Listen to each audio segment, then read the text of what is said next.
أعوذ بالله من الشيطان الرجيم. بسم الله الرحمن الرحيم.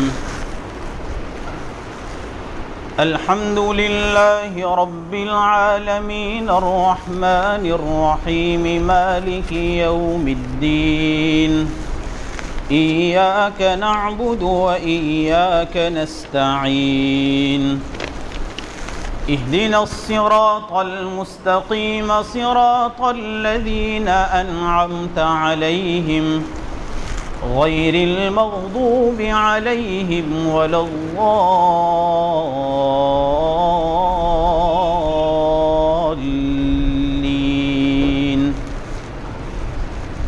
صدق اللہ العظیم. برادران محترم، عزیزان گرامی قدر، میرے معزز و مکرم دینی اسلامی بھائیوں، مسلسل 3 ہفتے سے سورہ فاتحہ کی تفسیر کا سلسلہ جاری و ساری ہے. بہت ساری باتیں آپ سن چکے ہیں اور الحمدللہ گزشتہ مجلس میں سورہ فاتحہ کی تفسیر کا سلسلہ اختصار کے ساتھ ختم ہوا. اللہ تعالیٰ اسے اپنی بارگاہ میں قبول فرمائے. پہلی مجلس میں نے وعدہ کیا تھا کہ اس سورت کے بڑے فضائل ہیں. جب اس سورت کی تفسیر کا سلسلہ ختم ہوگا تو وہ فضائل آپ کے سامنے بیان کیے جائیں گے. آپ جانتے ہیں کہ قرآن کریم کا ایک ایک حرف، ایک ایک آیت اور ہر سورت سراپا برکت ہے. اس میں شفا ہے، اس میں عافیت ہے اور اس میں دنیا اور آخرت کی خیر ہے. یہ جو سورہ فاتحہ ہے، اس کی عظمت کے لیے اتنی ہی بات کافی ہے کہ اللہ تعالیٰ نے اپنی آخری کتاب قرآن کریم کا آغاز اس سورت سے کیا ہے. قرآن آخری کتاب ہے. جیسے سرکار دو عالم صلی اللہ علیہ وسلم خاتم النبیین ہے، اسی طرح قرآن خاتم الکتب ہے. پچھلی ساری کتابوں کو منسوخ کرنے والی کتاب. تو اللہ نے اس عظیم کتاب کا آغاز اس سورت سے کیا. یہ اس کی عظمت کے لیے کافی ہے. نمبر 2، اللہ تعالیٰ نے بندوں کے اوپر بہت سارے فرائض عائد کیے ہیں. اس میں ایک اہم فریضہ نماز ہے اور اس کے متعلق اللہ تعالیٰ نے ذکر فرمایا کہ کوئی نماز بغیر سورہ فاتحہ کے نہیں ہوتی. اس میں بھی سورہ فاتحہ کی عظمت ہے کہ یہ کتنی عظیم سورت ہے. قرآن کی بہت ساری سورتیں تھیں لیکن اللہ نے اس سورت سے متعلق فرمایا، سرکار دو عالم صلی اللہ علیہ وسلم کی زبانی کہلوایا کہ کوئی بھی نماز بغیر سورہ فاتحہ کے نہیں ہوتی. علماء کرام نے لکھا ہے کہ سورہ فاتحہ یہ 3 حصوں پر منقسم ہے. اس کا پہلا حصہ رحمت ہے. بندہ اس میں اللہ کی تعریف کرتا ہے اور خاص طور پر اللہ تعالیٰ کی صفت رحمت کا اس میں ذکر کیا گیا ہے. اور اس کا دوسرا حصہ ہدایت ہے. بندہ اس میں اللہ سے ہدایت کی دعا کرتا ہے. اور تیسرا حصہ نعمت ہے. اور مفسرین نے لکھا ہے کہ تیسرا حصہ نعمت اس لیے ہے کہ تیسرے حصے کے اندر آخری حصے میں صراط مستقیم کا ذکر کیا گیا ہے اور اس روئے زمین کے اوپر صراط مستقیم سے بڑھ کر کوئی نعمت نہیں ہو سکتی. سورہ فاتحہ کے فضائل میں سرکار دو عالم صلی اللہ علیہ وسلم نے ایک بات یہ ارشاد فرمائی کہ یہ سورت قرآن کریم کی سب سے عظیم سورت ہے. چنانچہ بخاری شریف کی روایت ہے، حضرت ابو سعید بن معلّہ رضی اللہ عنہ فرماتے ہیں کہ میں نماز پڑھ رہا تھا تو اللہ کے رسول صلی اللہ علیہ وسلم نے مجھے آواز دی چونکہ میں نماز میں مشغول تھا، میرے ذہن میں یہ بات نہیں رہی کہ جب رسول اللہ صلی اللہ علیہ وسلم پکارے تو نماز توڑ کر جانا بھی واجب ہے۔ میں نے جواب نہیں دیا، میں نے اپنی نماز مکمل کی، اور اس کے بعد میں سرکار کی خدمت میں حاضر ہوا تو اللہ کے رسول نے فرمایا کہ تم نے آنے میں دیر کیوں کی؟ تو انہوں نے کہا کہ اللہ کے رسول میں نماز پڑھ رہا تھا۔ تو اللہ کے رسول نے فرمایا کیا اللہ تعالیٰ کا یہ فرمان تم نے نہیں پڑھا؟ یا ایھا الذین آمنوا استجیبوا للہ والرسول اذا دعاکم، جب اللہ اور اس کا رسول تم کو پکارے تو اس کی پکار پر لبیک کہہ کر فوراً حاضر ہو جاؤ۔ اس لیے علماء کرام نے مسئلہ لکھا ہے، فقہاء نے مسئلہ لکھا ہے کہ جب رسول اللہ صلی اللہ علیہ وسلم کسی کو حالت نماز میں بلائے، چاہے وہ فرض نماز ہو چاہے نفل نماز ہو، حاضر ہونا فرض ہے اس آیت کی روشنی میں۔ یہیں پر ایک مسئلہ یہ آتا ہے کہ ہم نماز پڑھ رہے ہیں اور ہمارے والدین میں سے کسی نے ہم کو پکارا، تو کیا ہم نماز توڑ کر جا سکتے ہیں یا نہیں جا سکتے؟ تو یہاں فقہاء کرام نے یہ مسئلہ لکھا ہے، مختلف کتابوں میں یہ مسئلہ لکھا ہوا ہے کہ اگر وہ فرض نماز ہیں تو فرض نماز نہیں توڑنا ہے، اور اگر آپ نفل نماز پڑھ رہے ہیں اور آپ کے والدین میں سے کسی کو معلوم نہیں ہے کہ آپ نماز میں مشغول ہیں اور وہ بلا رہے ہیں، تو آپ نماز توڑ کر جا سکتے ہیں۔ اور اگر ان کو معلوم ہے کہ نماز پڑھ رہے ہیں پھر بھی بلا رہے ہیں تو نماز نہیں توڑنا چاہیے۔ فرض تو توڑنا ہی نہیں ہے، نفل بھی نہیں توڑنا چاہیے۔ اور اگر ان کو کوئی مصیبت پیش آ رہی ہے اور وہ پکار رہے ہیں تو چاہے فرض نماز ہو چاہے نفل نماز ہو، توڑ کر جانا ضروری ہے۔ یہ مسئلہ، یہ جزئیات فقہاء نے، متقدمین و متاخرین نے اپنی کتابوں میں لکھی ہیں۔ بہرحال ابو سعید بن معلّہ فرماتے ہیں کہ اللہ کے رسول نے مجھے پکارا، میں نماز پڑھ رہا تھا اور نماز کے بعد میں حاضر ہوا تو اللہ کے رسول نے کہا کہ اللہ تعالیٰ کا فرمان ہے کہ جب اللہ اور اس کا رسول پکارے تو تم فوراً حاضر ہو جاؤ اور اس کا جواب دو۔ اس کے بعد اللہ کے رسول نے فرمایا کہ قبل اس کے کہ تم مسجد سے باہر نکلو، میں تم کو قرآن کی ایک عظیم سورت بتلانے والا ہوں۔ پھر دونوں ساتھ میں مسجد سے باہر نکلنے کے لیے چلے۔ جیسے ہی اللہ کے رسول باہر نکل رہے تھے، ابو سعید بن معلّہ نے یاد دہانی کی کہ اللہ کے رسول آپ نے یہ کہا تھا کہ میں قرآن کی سب سے عظیم سورت آپ کو بتلاؤں گا۔ تو اللہ کے رسول نے فرمایا ہی السبع المثانی والقرآن العظیم، یہی 7 آیتیں سورہ فاتحہ کی، اور اللہ کے رسول نے تلاوت کی الحمدللہ رب العالمین۔ یہ قرآن کی سب سے عظیم سورت ہے۔ اس کے فضائل میں ایک فضیلت یہ ہے کہ یہ سورۃ الشفا ہے، اس میں اللہ تعالیٰ نے ہر بیماری کی شفا رکھی ہے۔ اور اس کے متعلق ایک واقعہ بخاری، مسلم اور دیگر کتب مسندہ میں موجود ہے۔ حضرت ابو سعید خدری رضی اللہ عنہ فرماتے ہیں کہ اللہ کے رسول صلی اللہ علیہ وسلم نے ایک مرتبہ ہمیں ایک سریے میں بھیجا، ایک جماعت کے ساتھ روانہ کیا کسی مہم پر، اور ہم ٹھہر گئے ایک عرب قبیلے کے پاس۔ وہاں ہم کو کھانے کا تقاضا ہوا تو ہم نے چاہا کہ یہ قبیلے والے، یہ محلے والے، یہ بستی والے ہماری مہمانی کریں، ہم مہمان ہیں، ہماری مہمان نوازی کریں۔ چنانچہ ہم نے ان کے سامنے اپنا مطالبہ رکھا تو فوراً انہوں نے انکار کر دیا کہ ہم آپ کی کوئی مہمانی نہیں کریں گے۔ اس کے بعد ہوا یہ کہ اسی دوران اس قبیلے کے بڑے سردار اور بڑے آدمی اس کو کسی زہریلے جانور نے ڈس لیا۔ اب وہ زہر اتر جائے اس کے لیے انہوں نے بڑی کوششیں کی، بڑی تدبیریں کی، لیکن کوئی تدبیر کارگر نہیں ہوئی۔ بالآخر کسی نے یہ مشورہ دیا کہ یہ جو لوگ آپ کے یہاں پڑاؤ ڈالے ہوئے ہیں اور آئے ہوئے ہیں صحابہ کرام رضی اللہ عنہم، ان میں سے کسی کو جھاڑ پھونک آتا ہو، کوئی ایسی دعا آتی ہو، کوئی ایسا پڑھنا آتا ہو، وہ دم کر دے اور یہ زہر اتر جائے۔ ہو سکتا ہے کہ ان میں کوئی ایسا آدمی موجود ہو۔ چنانچہ صحابہ کرام کے پاس یہ لوگ حاضر ہوئے اور کہا کہ حل منکم من راقن، کیا تم میں کوئی رقیہ پڑھنے والا، کوئی جھاڑ پھونک کرنے والا ہے؟ تو ان میں سے ایک صحابی کھڑے ہوئے اور کہا کہ واللہ انا ارقی، قسم بخدا میں جھاڑ پھونک کرتا ہوں، مجھے معلوم ہے۔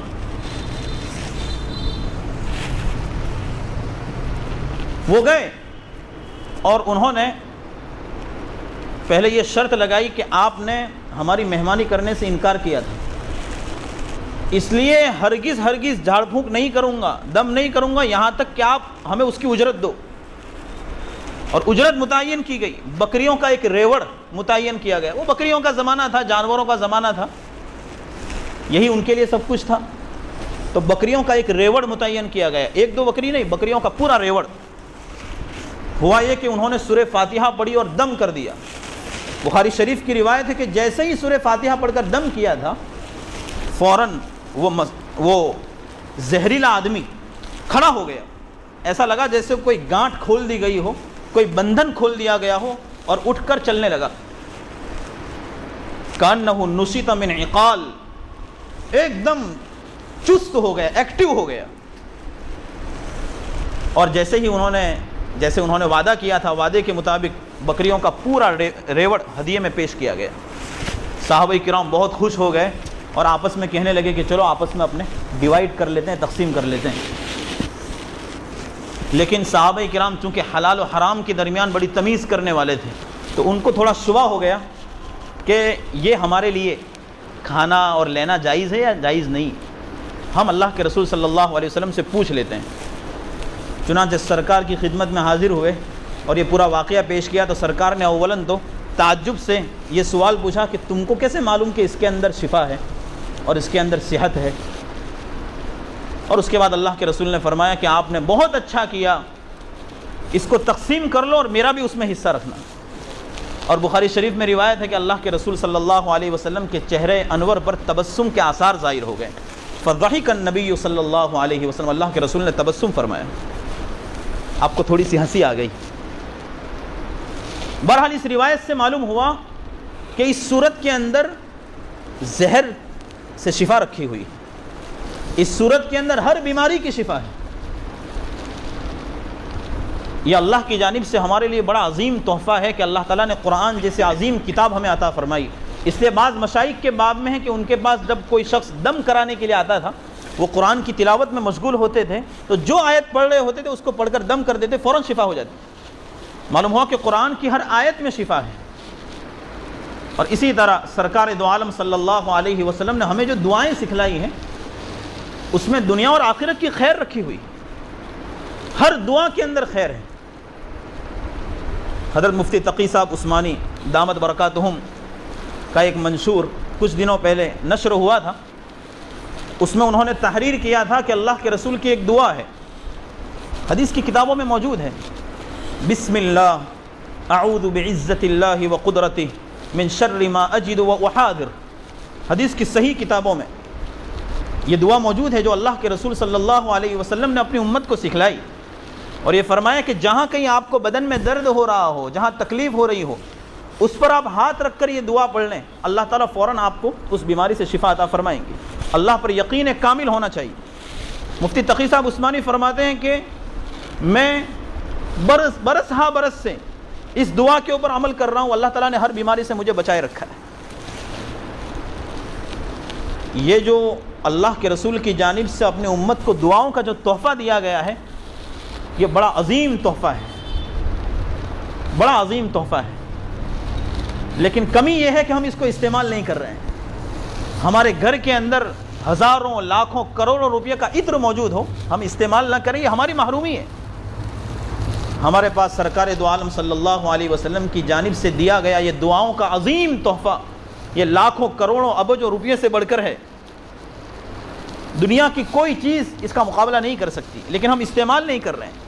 کہیں تو اللہ کے رسول نے فرمایا کہ اگر کوئی شخص صبح میں 3 مرتبہ بسم اللہ الذی لا یضر مع اسمہ شیء فی الارض ولا فی السماء وہو السمیع العلیم پڑھ لے، اور شام میں 3 مرتبہ پڑھ لے، اس کو دن بھر میں اور رات بھر میں کبھی بھی کوئی اچانک مصیبت نہیں آ سکتی۔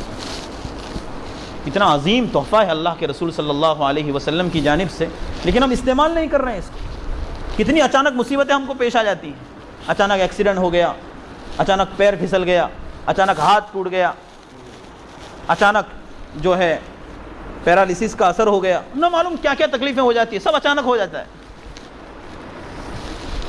تو اللہ کے رسول نے ہم کو یہ تحفہ دیا کہ اگر کوئی شخص اس دعا کو صبح شام پڑھ لیتا ہے تو اللہ تعالیٰ اس کو ہر اچانک آنے والی مصیبت سے نجات عطا فرمائیں گے. اور بھی بہت ساری دعائیں ہیں جن کو بیان کرنے کا یہ موقع نہیں ہے. میں یہ کہہ رہا تھا کہ یہ جو سورت ہے اس کے اندر اللہ تعالیٰ نے ہر بیماری سے شفا رکھی ہے. اس لیے بعض بزرگان کرام کا مجرب عمل ہے کہ اگر کوئی شخص بسم اللہ الرحمن الرحیم الحمد للہ رب العالمین اس کو ملا کر 7 مرتبہ پڑھے، پانی پر دم کر کے پڑھے، تو اللہ تعالیٰ اس کو بیماریوں سے شفا عطا فرمائیں گے. بزرگان کرام کے مجربات موجود ہیں. اسی لیے اس سورت کو سورت الشفا بھی کہا جاتا ہے کہ یہ شفا دینے والی سورت ہے. سورت الشافیہ بھی کہا جاتا ہے، شفا دینے والی سورت. اسی طرح یہ جو سورت ہے یہ اتنی اہم ہے کہ مسلم شریف کی روایت میں حدیث قدسی موجود ہے. حدیث قدسی کا مطلب اللہ کے رسول صلی اللہ علیہ وسلم نے جو حدیث بیان فرمائی، اور وہ حدیث وہ ہے جو اللہ کا کلام ہے. حدیث قدسی جس کی تلاوت نہیں کی جاتی ہے، وہ حدیث میں موجود ہے، لیکن اللہ کا کلام ہے جو اللہ کے رسول صلی اللہ علیہ وسلم اپنی زبان سے بیان فرما رہے ہیں. اس کو حدیث قدسی کہتے ہیں. تو مسلم شریف کی روایت میں ہے کہ اللہ کے رسول صلی اللہ علیہ وسلم نے فرمایا کہ اللہ تعالیٰ فرماتے ہیں کہ میں نے سورہ فاتحہ کو میرے اور بندے کے درمیان تقسیم کر رکھا ہے. نصف میرا ہے اور نصف بندے کا ہے، آدھا میرا آدھا بندے کا.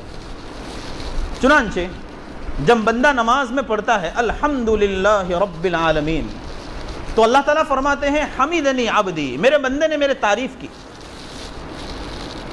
میرے بندے نے میری حمد بیان کی. اس کے بعد جب بندہ کہتا ہے الرحمن الرحیم، تو اللہ تعالیٰ فرماتے ہیں اثنا علی عبدی، میرے بندے نے میری ثناخوانی کی، میری شان میں اچھے کلمات کہے. مالک یوم الدین، تو اللہ تعالیٰ فرماتے ہیں مجدنی عبدی، میرے بندے نے میری بزرگی بیان کی. اور بعض روایات میں ہے فوض الیہ عبدی، بندے نے میرے سارے امور میرے حوالے کر دیے. اس کے بعد جب بندہ کہتا ہے ایاک نعبد و ایاک نستعین، تو اللہ تعالیٰ فرماتے ہیں اس میں سے آدھا میرا ہے اور آدھا بندے کے لیے. اور اس کی بھی تصریح علماء کرام نے شارحین نے کی ہے جس کا یہ موقع نہیں ہے. اس کے بعد جب بندہ کہتا ہے اہدنا الصراط المستقیم صراط الذین انعمت علیہم غیر المغضوب علیہم ولا الضالین، تو اللہ تعالیٰ فرماتے ہیں یہ دعا میرے بندے کے لیے ہے، اور بندہ جو بھی دعا کرے گا اس کے لیے وہ چیز حاضر کر دی جائے گی. اور بندہ اس میں صراط مستقیم کی دعا کرتا ہے، اللہ تعالیٰ اس کی بدولت اس کو سیدھے راستے کے اوپر قائم و دائم رکھیں گے. اس حدیث سے ہمیں یہ معلوم ہوا کہ اللہ تعالیٰ نماز میں بندے کی جانب مکمل متوجہ ہوتے ہیں. اس لیے ہر آیت کے اوپر اللہ تعالیٰ فرما رہے ہیں.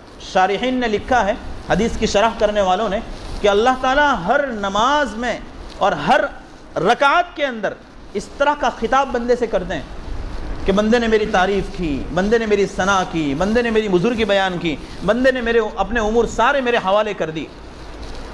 اس لیے ہمارے شیخ حضرت مولانا محمد قمر الزمان صاحب الہ آبادی دامت برکاتہم کی زبانی میں نے ایک مرتبہ سنا کہ ایک اللہ کے ولی اور اللہ کے بزرگ تھے. وہ جب نماز پڑھتے تھے تو اس وقت تک آگے نہیں بڑھتے تھے جب تک اللہ کی آواز نہ سن لے. حمیدنی عبدی، میرے بندے نے میری تعریف کی. الحمدللہ رب العالمین پڑھتے تھے، ٹھہر جاتے تھے کہ اللہ جب مجھے کہے گا حمیدنی عبدی، میرے بندے نے میری تعریف کی، تب آگے بڑھوں گا. اس لیے معلوم ہوا کہ اللہ تعالیٰ بندے کی جانب مکمل متوجہ ہوتے ہیں. اور بعض روایات میں صراحت ہے کہ اللہ تعالیٰ جب بندہ نماز پڑھتا ہے تو مکمل بندے کی جانب متوجہ ہوتے ہیں، لیکن جب بندہ اپنے ذہن و خیال کے اعتبار سے ذرہ برابر اعراض کرتا ہے تو اللہ تعالیٰ بھی اپنی توجہ اس کی جانب سے ہٹا دیتے ہیں. اس لیے نماز کے اندر خشوع و خضوع کو باقی رکھنا بھی بہت ضروری ہے. اس لیے مشائخ کرام اس کے لیے باضابطہ محنت کرواتے ہیں، کوشش کرواتے ہیں. ہمارے بعض اساتذہ طالب علم کے زمانے میں ہم کو کہا کرتے تھے کہ روزانہ 2 رکعت محض مشق کے لیے اور پریکٹس کے لیے پڑھا کرو، کہ اس 2 رکعت کے اندر کبھی بھی اور کسی بھی لمحہ کوئی بھی گھڑی آپ کی اللہ سے غافل نہ ہو. 2 رکعت روزانہ اس مشق کے لیے اور پریکٹس کے لیے پڑھا کرو تاکہ فرائض کے اندر دھیان لگ جائے۔ اور اسی لیے بعض مشائخ کرام نے نکتہ لکھا ہے کہ نمازوں سے پہلے جو سنت رکھی گئی ہے، جو نوافل رکھی گئی ہیں، وہ اسی لیے رکھی گئی ہے تاکہ جو آگے اللہ کا عظیم فریضہ آ رہا ہے بندہ اس کے لیے ٹرین ہو جائے، تیار ہو جائے اور اللہ کی جانب اس کی توجہ مکمل ہو جائے۔ بہرحال اس صورت کے بڑے عظیم فضائل ہیں، مختلف فضائل میں آپ کے سامنے بیان کر چکا ہوں، اور ایک عظیم فضیلت اس صورت کے باب میں یہ ہے کہ اللہ کے رسول صلی اللہ علیہ وسلم نے فرمایا کہ جب کوئی بندہ انتقال کر جائے تو انتقال کرنے کے بعد فوراً اس کو قبر کے حوالے کر دو، اس کی تدفین اور تجہیز کے اندر دیر نہ کرو، اور اس کے بعد فرمایا جب دفن کر دیا جائے تو اس کے سرہانے پر کھڑے ہو کر، طبرانی کی روایت میں ہے اور حافظ ابن حجر رحمۃ اللہ علیہ نے اس کی تحسین کی ہے، علامہ ہیثمی رحمۃ اللہ علیہ نے اس کی سند کو حسن قرار دیا ہے کہ اس کے سرہانے کھڑے رہ کر سورہ فاتحہ کو پڑھو اور اس کی پائنتی پر پیروں کے پاس کھڑے رہ کر سورہ بقرہ کا آخری حصہ پڑھو، آمن الرسول سے اخیر تک۔ اور بہت ساری روایات میں صراحت ہے کہ سورہ بقرہ کی ابتدائی آیتیں پڑھو اور پیروں کے پاس کھڑے رہ کر سورہ بقرہ کی انتہائی آیتیں پڑھو۔ ان روایات کو جمع کرنے سے یہ معلوم ہوتا ہے کہ سورہ فاتحہ اور سورہ بقرہ کی ابتدائی آیتیں وَأُولَٰئِكَ هُمُ الْمُفْلِحُونَ تک، اور پیروں کی یہ پڑھنا ہے سر کے پاس کھڑے رہ کر، اور اس کے بعد پیروں کے پاس کھڑے رہ کر سورہ بقرہ کی آخری آیتیں پڑھنی ہیں۔ یہ اللہ کے رسول صلی اللہ علیہ وسلم کی جانب سے بتایا گیا، یہ سنت طریقہ ہے۔ اس کے علاوہ جو دوسری آیتیں اور دوسری صورتیں پڑھنا یہ سنت سے ثابت نہیں ہے، سنت سے صرف اتنا ہی ثابت ہے۔ تو معلوم ہوا کہ یہ سورہ فاتحہ کی عظمت اور اس سورہ فاتحہ کی اس میں فضیلت ہے کہ اللہ کے رسول صلی اللہ علیہ وسلم نے قبر کے پاس کھڑے رہ کر اس سورت کے پڑھنے کی تاکید فرمائی۔ اور اسی طرح ایک روایت میں یہ بھی ہے کہ تورات، انجیل اور خود قرآن کریم میں اس کی جیسی کوئی صورت نازل نہیں کی گئی۔ اور بھی بہت سارے فضائل اس کے باب میں وارد ہوئے ہیں۔ اللہ تعالیٰ ان فضائل کو ہمیں سمجھ کر ان کے اوپر عمل پیرا ہونے کی توفیق عطا فرمائے، اور سورہ فاتحہ سے ہمارا رشتہ اللہ تعالیٰ مضبوط فرمائے۔ اور اس کے آخر میں جب یہ سورہ فاتحہ ختم ہوتی ہے تو بندہ کہتا ہے آمین۔ اللہ کے رسول صلی اللہ علیہ وسلم نے فرمایا کہ جب امام نماز کے اندر غیر المغضوب علیہم ولا الضالین کہے تو آپ کو کہنا ہے آمین۔ ہمارے نزدیک آہستہ سے کہنا ہے آمین۔ اور بعض روایات میں صراحت ہے کہ جب بندہ آمین کہتا ہے، جب امام کہتا ہے غیر المغضوب علیہم ولا الضالین، تو آسمانوں میں فرشتے بھی آمین کہتے ہیں۔ روئے زمین پر بندہ آمین کہتا ہے اور آسمانوں میں فرشتے آمین کہتے ہیں۔ اور بعض روایات میں آسمان کے فرشتوں کی صراحت نہیں ہے، اس لیے شارحین حدیث نے صراحت کی ہے کہ زمین کے اوپر موجود فرشتے آمین کہتے ہیں، اور یہ فرشتے صف بستہ ہوتے ہیں، ان کی صفیں لگی ہوتی ہیں اور یہ صفیں آسمانوں تک جاتی ہیں۔ تو یہ آمین کا سلسلہ زمین سے چل کر آسمانوں تک چلتا ہے۔ بندے یہاں آمین کہتے ہیں اور زمین کے فرشتے، آسمان کے فرشتے سب آمین کہتے ہیں۔ اس لیے اللہ کے رسول نے فرمایا کہ جس کی آمین فرشتوں کی آمین کے ساتھ مل جائے تو اللہ تعالیٰ اس کے پچھلے سارے گناہ معاف کر دیتے ہیں۔ من وافق تأمینہ تأمین الملائکہ غفر لہ ما تقدم من ذنبہ۔ اور اس سے مراد صغائر ہیں، صغیرہ گناہ، جو چھوٹے چھوٹے گناہ بندوں سے ہو جاتے ہیں، چلتے پھرتے، اٹھتے بیٹھتے، سوتے جاگتے، وہ سارے گناہ اللہ تعالیٰ معاف فرما دیتے ہیں۔ پھر یہاں بھی اس حدیث کی بھی صراحت کرتے ہوئے کہ فرشتوں کی آمین بندوں کی آمین کے ساتھ مل جائے، اس کا کیا مطلب ہے؟ علامہ اشبیلی رحمۃ اللہ علیہ نے اس کے 5 مطالب بیان کیے ہیں، لیکن وہ 5 مطالب میں آپ کے سامنے بیان نہیں کرتا ہوں۔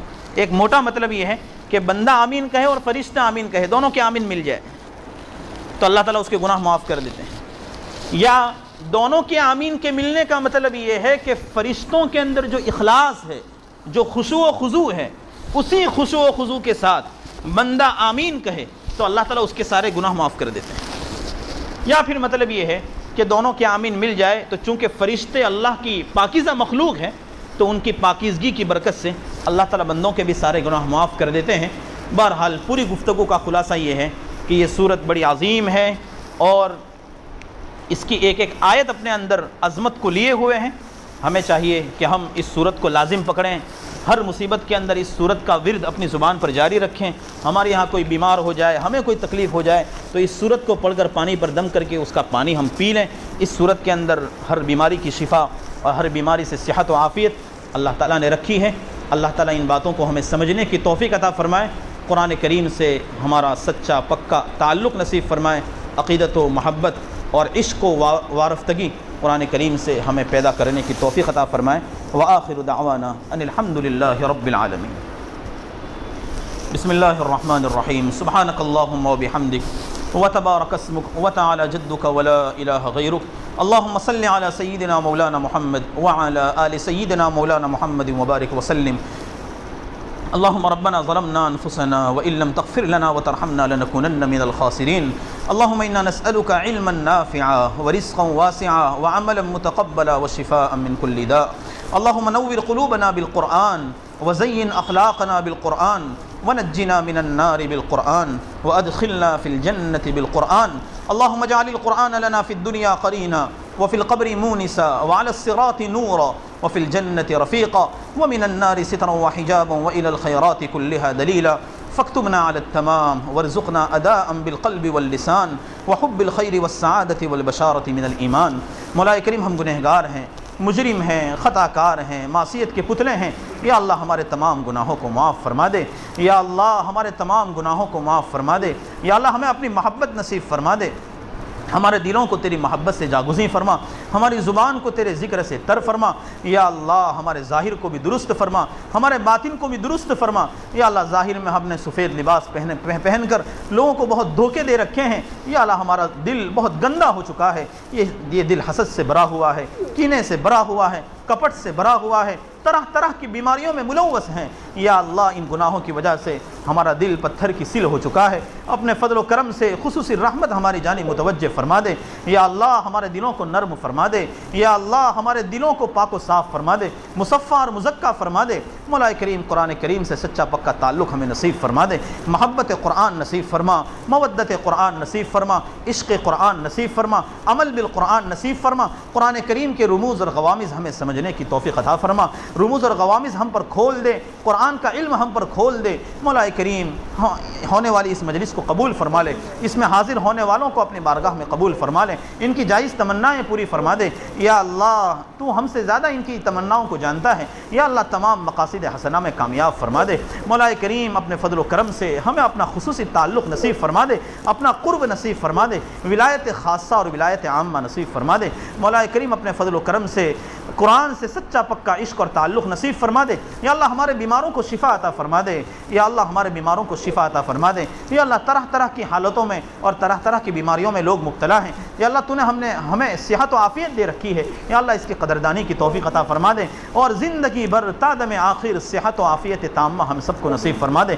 یا اللہ ہمارے خاندان میں جو حضرات بیمار ہیں اپنے فضل و کرم سے ان کو شفائے کاملہ عطا فرما۔ یا اللہ ہمارے دوست اور ہمارے عزیز ہمارے رفیق محمد بھائی کے ایک قریبی رشتہ دار بیمار ہیں، اپنے فضل و کرم سے یا اللہ ان کو صحت کاملہ اور عافیت تامہ نصیب فرما دیں۔ اللہ اپنے فضل و کرم سے عطا فرما دے۔ جن لوگوں نے دعاؤں کے لیے کہا ہے، اپنی بیماروں کے شفا کے لیے کہا ہے، یا اللہ تمام کو شفائے کاملہ دائمہ عاجلہ مستمرہ نصیب فرما دے۔